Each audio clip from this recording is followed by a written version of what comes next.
amigos queridos.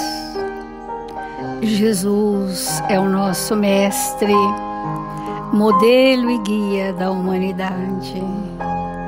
Jesus, terno amigo, sê conosco, Senhor. Derrama sobre nós nesta hora as infinitas bênçãos do seu amor, para que nos permaneçamos imantados ao seu pensamento, vinculados ao fluxo divino que verte do seu coração em favor de todos nós. Quanto somos agradecidos, Senhor, por esses momentos singelos em que podemos mergulhar na fonte viva deste manancial chamado Evangelho e nos imantarmos de verdades de vida eterna. Senhor Jesus, em seu nome, pedimos aos Espíritos amigos responsáveis por este Evangelho que possam fazer de nós instrumentos dignos e úteis, onde quer que estejamos, que a nossa existência na Terra seja pautada no bem constante e que nos sintamos a cada dia mais disponibilizados para servir, sem perguntar a quem ou até quando. Obrigada, amigos queridos. Obrigada, Senhor Jesus. E que assim seja, Mestre.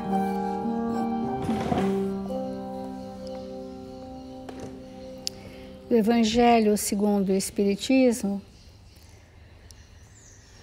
capítulo 5, Bem-aventurados os aflitos.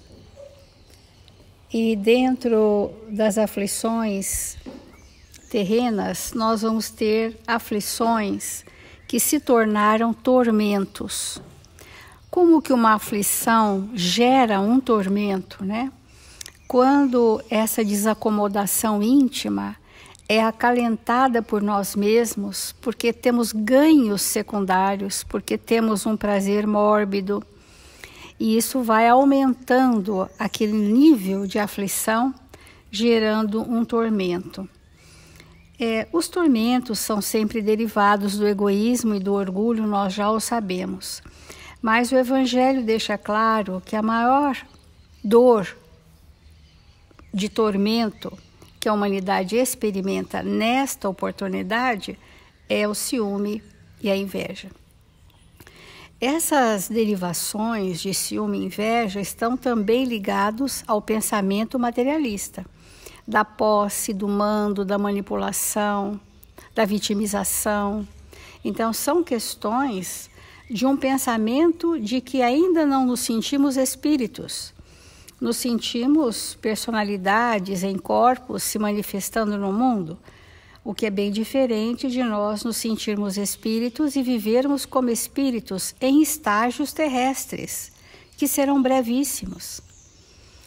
Então, essa visão acanhada nos faz paralisados, e nós temos dito que a paralisação do espírito, chamada ociosidade do pensamento, às vezes ele é operoso no comportamento, mas o pensamento é ocioso, faz com que ele não tenha construções morais para vencer os seus tormentos, para chegar no nível de conflito a ponto de que o conflito seja resolvido. Então, não tendo as construções necessárias, ele permanece por um tempo maior nesse influxo dos tormentos. Hoje em dia, nós estamos...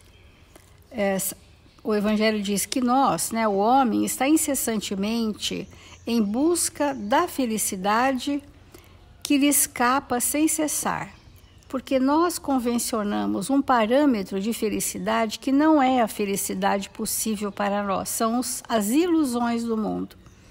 E ficamos presos nas ilusões do mundo, buscando aquelas ilusões como se elas fossem a felicidade. Como elas não são, aquilo passa e o vazio existencial aumenta, e o tormento fica maior. Porque a felicidade sem mescla não existe na Terra. Entretanto, malgrado as vicissitudes que formam o cortejo inevitável desta vida, poderia, pelo menos, gozar de uma felicidade relativa. Essa felicidade relativa, ela está nas coisas tão simples da vida que nós não valorizamos, porque achamos às vezes que aquilo é obrigação de Deus para conosco, das pessoas para conosco, do país para conosco, da sociedade para conosco, e nunca uma construção interna, dizer eu construo a minha felicidade interna, porque hoje sei valorizar com satisfação as pequenas coisas que levarei comigo para a vida eterna. Essa que é a felicidade possível na Terra. É aquilo que eu vivencio e que vou carregar comigo. Onde quer que eu esteja, no mundo espiritual, aqui na Terra, essa é a felicidade. Porque se a minha felicidade for o outro, ou se for um lugar, ou se for uma circunstância social, ela é efêmera. Por isso que nós precisamos entender onde que nós buscamos essa felicidade. Nas coisas perecíveis. Então, em lugar de procurar a paz do coração, única felicidade real deste mundo, é ávido de tudo aquilo que pode agitá-lo e perturbá-lo. Então, nós colocamos prazer como sinônimo de felicidade. O prazer é importante, mas ele não é a felicidade. Nós colocamos a ausência de problemas como sendo a felicidade, mas a ausência de problemas não é a felicidade. Porque eu posso evitar os problemas do mundo sem resolvê-los e não ser feliz, porque eu sei que eu deixei pendências. Eu fui contornando os obstáculos, eu fui evitando aquilo que não era bom para mim. E com isso nós fomos fugindo das pendências. Muito bem. Nós também entendemos hoje que um dos maiores tormentos da humanidade tem sido o medo. O medo alastrou de tal forma no planeta Terra, e que esse medo, ontem nós colocamos o medo em blocos, né? Mas esse medo generalizado, que são as grandes fobias, a iminência de uma coisa grave acontecer, a iminência de risco, de perigo, de frustrações, de perdas, de doenças, de catástrofes, de não dar conta da própria vida, esse medo está relacionado às inúmeras reencarnações onde nós trouxemos uma temática e não resolvemos, que a gente chama de falência. A pessoa fez tudo de bom, mas não fez exatamente aquilo que ela veio fazer. Aí passa para outra encarnação, ela faz tudo de bom que ela já sabe, mas não faz aquilo que ela veio fazer. Esse grau de tormento, que é a soma das pendências do que eu não resolvi, vamos entender bem, a soma de tudo que eu não havia resolvido ao longo de existências, que eu sabia que precisaria vencer e não fiz, eu vou ter culpa. Eu vou ser um espírito culpado. E porque a mente está acanhada e não conhecemos ainda o quanto precisaríamos conhecer a justiça de Deus, que não se vinga de nós, que apenas nos dá oportunidades, não conhecendo, nós fantasiamos que algo terrível vai me acontecer porque eu não mereço ser feliz. Por que eu não mereço ser feliz? Porque eu estou a encarnações não fazendo o processo que eu vim fazer. Então, as nossas transgressões às leis divinas vão gerar culpa. Todo medo tem raiz na culpa. Então, como que nós vamos compreender melhor essa temática? Porque as pessoas estão buscando desarvoradamente toda a parte medicamentosa possível, todas as terapias alternativas que são tudo externos. mas que não mexe na resolução da causa. E, portanto, essas pessoas passarão a ser sempre fóbicas. E quando perdem o medo de uma coisa, logo arranjam o medo de outra. É interessante. Desloca a angústia que era por uma coisa para outra. Resolveu esta para outra. Porque a memória traumática que está armazenada em nós, que gera culpa, precisa ser drenada. Ela precisa ser compreendida. E nós precisamos fazer uma renovação dos sentimentos ligado àquele tormento. Quando nós fazemos a renovação do sentimento, aquela memória traumática fica desativada, fica uma cicatriz sem sensibilidade, porque foi resolvido. E Emmanuel, para complementar a nossa reflexão de hoje, no livro Fonte Viva, ele traz a lição tendo medo. E tendo medo, escondi na terra o teu talento. Porque o talento não é meu, você que me deu. É muito interessante isso. Eu não tenho talentos, eu recebo para serem multiplicados. Então, e tendo medo, diz Mateus, escondi na terra o teu talento, o talento que você me deu para eu multiplicar.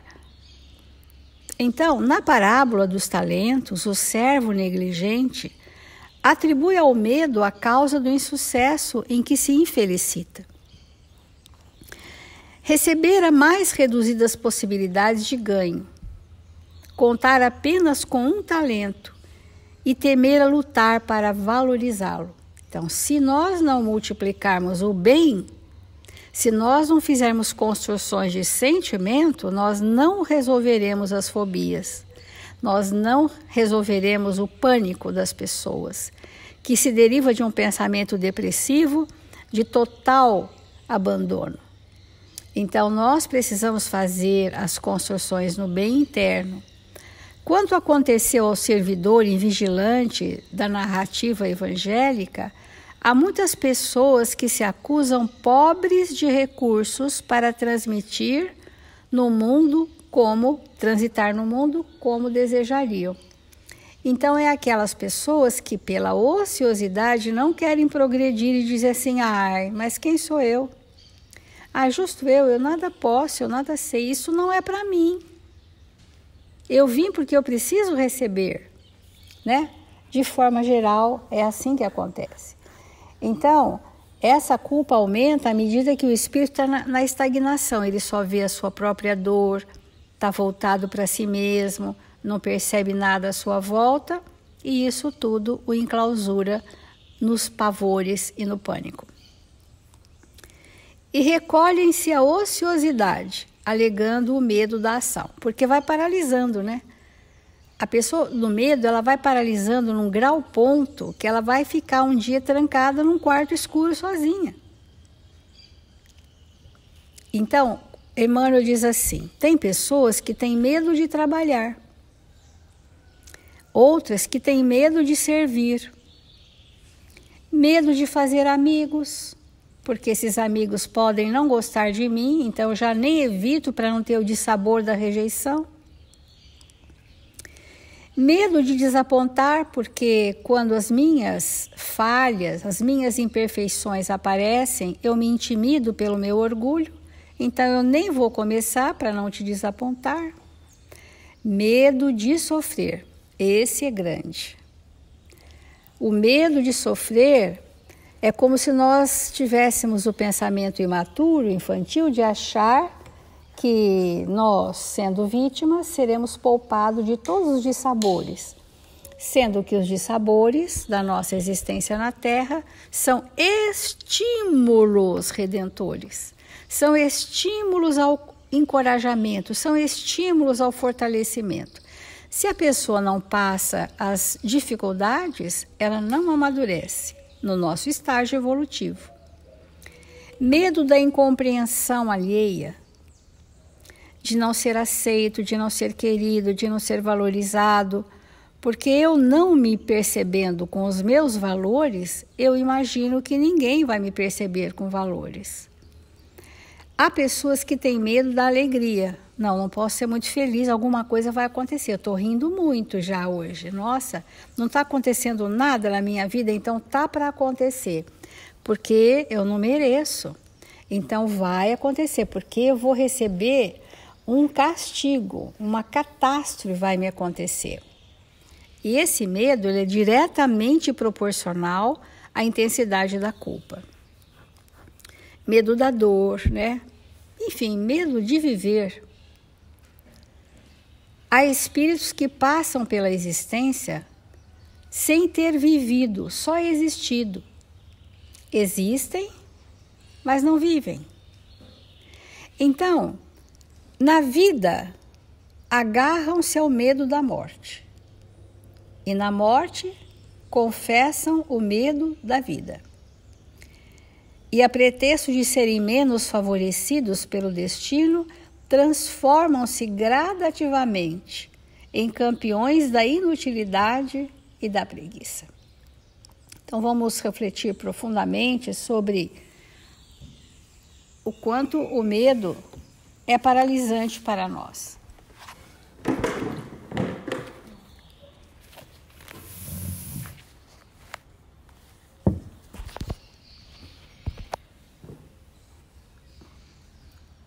Para que nós possamos compreender o Evangelho e senti-lo, é necessário que nós tenhamos tempo para isso em nossas vidas. Porque, como qualquer coisa que nós precisamos aprender, exige tempo, dedicação, reflexão, exige que nós alavanquemos a nossa vontade para isso. E como Jesus, ele falava para todos os corações, para que todos nós pudéssemos compreender, nós vamos compreender a partir daquilo que nós já somos. Por isso que cada um de nós interpreta de uma maneira o Evangelho. Nós estudamos muito aqui na nossa casa a questão dos talentos, porque a nossa linguagem, a linguagem humana, ela é ainda muito pobre. E nós usamos uma mesma palavra para expressar coisas muito diferentes. Então a gente tem que interpretar, né?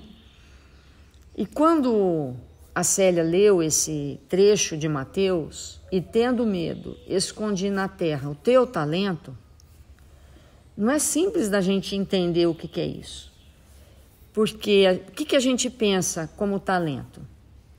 A Fabiana tocou o piano para nós. Então, observando a Fabiana tocar piano, a gente fala, que talento. Mas não é esse talento que o Evangelho está dizendo. Então, qual é o talento que o Evangelho está dizendo?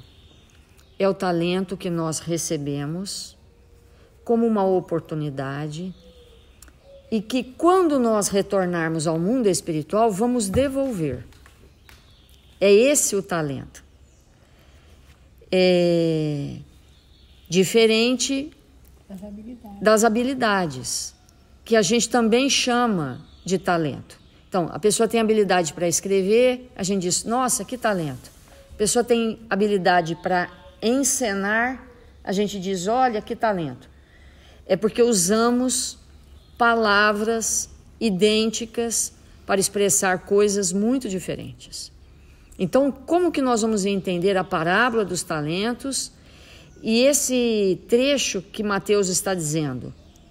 E tendo medo, escondi na terra o teu talento, o talento que o Senhor me ofereceu.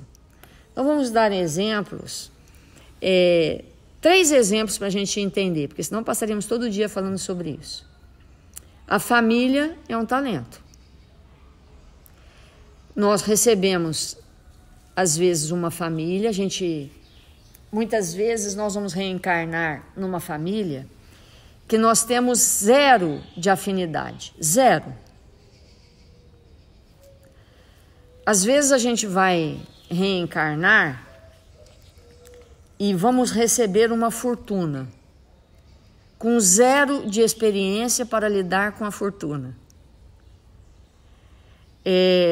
Às vezes nós vamos receber como talento uma profissão. Nós vamos ter todas as oportunidades possíveis de termos uma profissão e a gente olha para aquela profissão e fala assim, por que será que eu escolhi isso? Se eu pudesse voltar atrás, não queria ser isso. Eu investi 20 anos, 30 anos nisso, mas não é bem o que eu quero, não é bem o que eu gosto, né? Então, nem sempre a família é um talento, nem sempre o dinheiro é um talento, nem sempre a profissão é um talento, mas pode ser. Então, como eu vou saber qual foi o talento que eu trouxe para multiplicar? Porque os talentos, eles vêm para a gente multiplicar. Então, por exemplo, se eu venho numa família que eu não me identifico com ninguém, que eu invejo a família do vizinho, provavelmente aquela família é um talento. Eu vim multiplicar a minha família espiritual. Então, depois de 30, 40, 50 anos, naquela família que eu não tinha afinidade com ninguém, ao ter desenvolvido as afinidades possíveis, eu aumentei a minha família espiritual.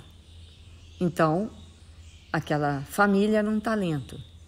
E assim sucessivamente. Nós recebemos talentos para serem multiplicados. Quantas vezes uma pessoa recebe uma fortuna e pensa assim, nossa, o que eu vou fazer com isso? Eu não tenho experiência, né? O que eu vou fazer com isso? E faz o quê? Aplica tudo, deixa lá correndo juros e correções monetárias, sem compreender que aquele talento foi para trazer progresso à humanidade e não para um banqueiro. Não para aumentar a cifra do quanto aquele banco rende. Então, com medo de perder, o espírito enterra o seu talento. Mas aí a gente pergunta, mas espera aí, eu recebi 1 milhão, apliquei, agora tenho 100 milhões. Eu enterrei o talento? Enterrou, né? Mas não era para multiplicar? Era para multiplicar, mas não era desse jeito. Era para multiplicar o bem que aquilo poderia proporcionar para muitos. Então, eu recebi 1 milhão, eu levantei uma empresa, eu dei emprego para muita gente, eu alimentei muitas famílias, eu promovi uma estabilidade social. E aí, lá no final, alguém olha para minhas contas e fala assim, nossa, essa empresa aí está funcionando, não sabemos nem como ela está funcionando. Porque ela já devia ter parado faz 5 anos, mas ela está funcionando, não sabemos nem como. Se juntar tudo, não vira nada. Mas esse espírito multiplicou. Multiplicou o talento. Como assim? Agora, esse espírito é um espírito talentoso em fazer do dinheiro um bem para todos. Depois, esse espírito que recebeu esse talento, ele vai nascer filho de 2 gênios e vai receber uma carga genética para expandir muito as suas habilidades mentais, embora todos nós sabemos que a inteligência a gente não herda do pai e da mãe, a gente desenvolve. Mas herdar uma genética para facilitar a expressão daquilo que a gente precisa desenvolver ajuda. Aí eu ganho um DNA, um corpo, uma estrutura. Eu não trouxe uma bagagem de inteligência lá, essas coisas. Eu não trouxe, mas eu nasci de 2 gêmeos. Aí eu vou para a escola. Aí é mais fácil aprender, que a carga está ali mais fácil.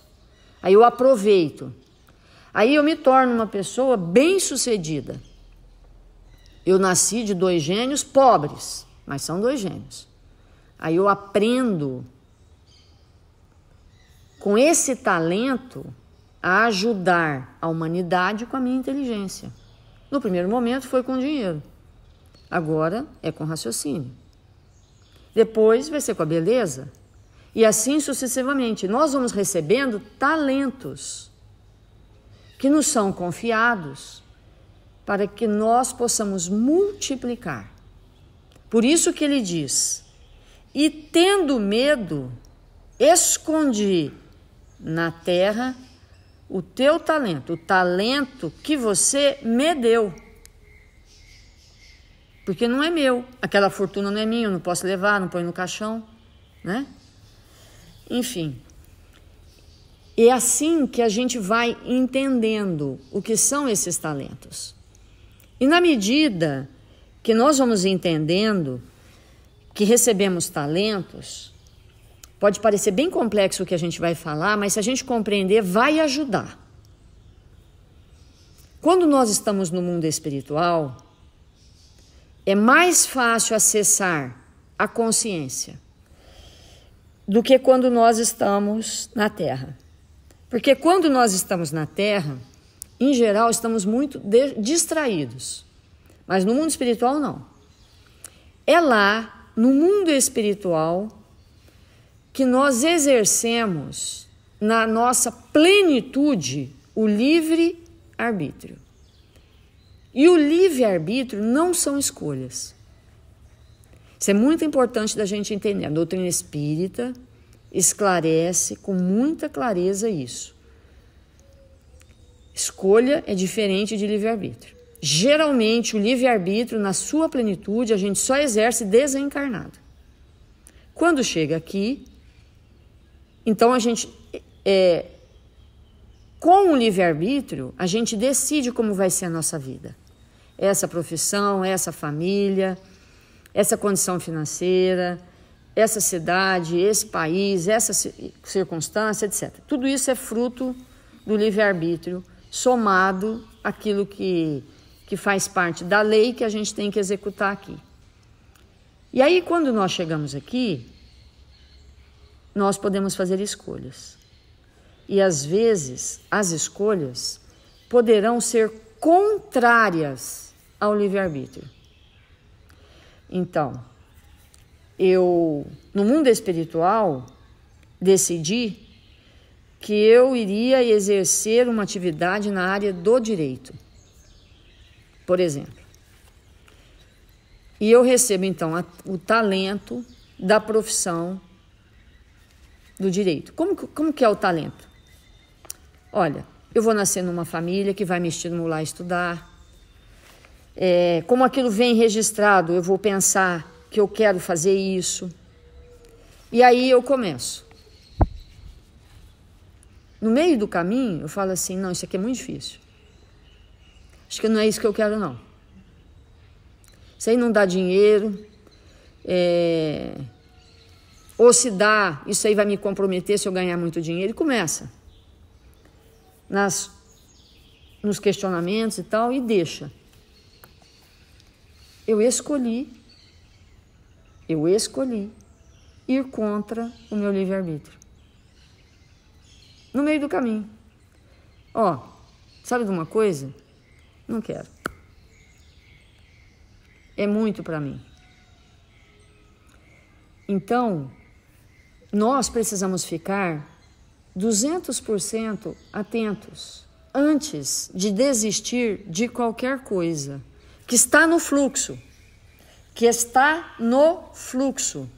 Porque desistir de coisas que estão no fluxo pode ser abandonar o talento, a oportunidade que recebemos. Quanto mais difícil for, mais agarrado a gente tem que ficar na coisa. Isso é certeza. Quanto mais difícil for, mais agarrado nós temos que ficar na coisa. Por quê? O que é mais difícil vai trazer maior experiência. Só assim. Simples assim. Tá difícil? Então agarra e não larga. De jeito nenhum. Por quê? Porque é isso que vai nos impulsionar para frente. Porque as soluções, elas virão. Por quê? Faz parte de um planejamento. E um planejamento tem os desafios e as soluções. E nós não precisamos ter medo. O medo é uma coisa natural que nos protege. Se tem um leão, eu não vou lá ver se ele está com os dentes bons. Eu vou achar um lugar alto para eu subir. O medo nos protege. Então é importante ter medo.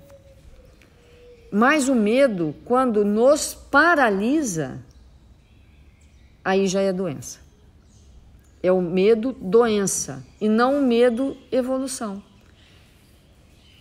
Então eu tenho que me perguntar, como a Célia colocou, ontem mesmo eu conversei com uma pessoa e essa pessoa me disse isso. Olha, eu sempre tive medo de ambiente fechado. Sempre tive, desde criança. Mas era uma coisa relativamente controlável. Depois eu comecei a ter medo de andar de avião. Antes eu não tinha medo de andar de avião, mas agora eu tenho medo de andar de avião. Porque antes eu não percebia que o avião era uma coisa fechada. Agora eu percebo que é fechado. Antes eu não tinha medo de subir elevador. Agora eu não subo mais em elevador. Antes eu tinha medo, assim, um certinho medo, um medinho de ambiente que tivesse assim meio camuflado, meio fechado assim. Agora, se tem muita gente, eu já acho que o ambiente está fechado. Já não tem ar suficiente para mim. Então, como a Célia colocou, o que está por trás disso? Quais foram os talentos nesta existência enterrados? Nesta. Que se não tivesse sido enterrado, tinha nos fortalecido para que esse pânico não se instalasse de maneira tão proeminente. E é isso que o Evangelho nos convida. Vamos pensar nas oportunidades recebidas e rever para seguir em frente. Está difícil? Maravilha. Quanto mais difícil, maior o prêmio. Vamos fazer a nossa prece.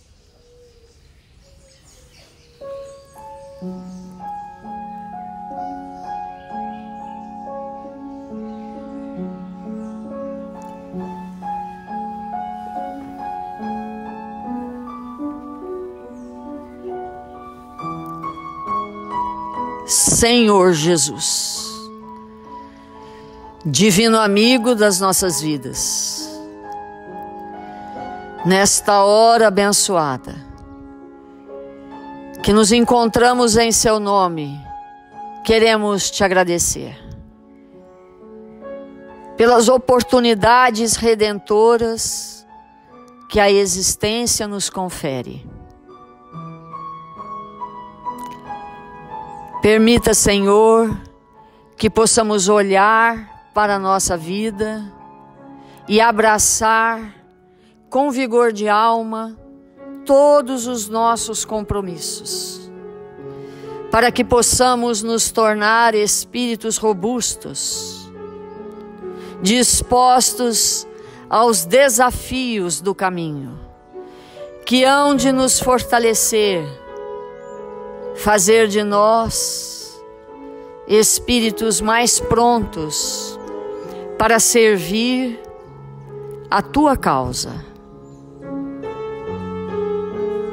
Que nesta manhã gloriosa das nossas vidas, os bons espíritos que nos amam possam de nós se aproximarem para nos fortalecer, descendo sobre nós a coragem, o bom ânimo, para permanecermos ante aos desafios que a vida nos confere. Ampara, Jesus, por misericórdia, nossos irmãos registrados nos cadernos de vibração da nossa casa. E nesta hora abençoada, que todos nós possamos estender as nossas mãos sobre eles, confortando-os, amparando-os, para que possam receber de tudo aquilo que se encontram necessitados. E nós outros rogamos amparo para que possamos, no Brasil, exercer as nossas mínimas tarefas. Que possamos, Senhor, estar aonde o Senhor nos colocou, para contribuir, para que esta pátria seja a pátria do Evangelho. Quando todos nós estivermos mais amorosos, mais honestos, mais dispostos ao bem. Que o Senhor nos fortaleça, hoje e sempre. Que assim seja.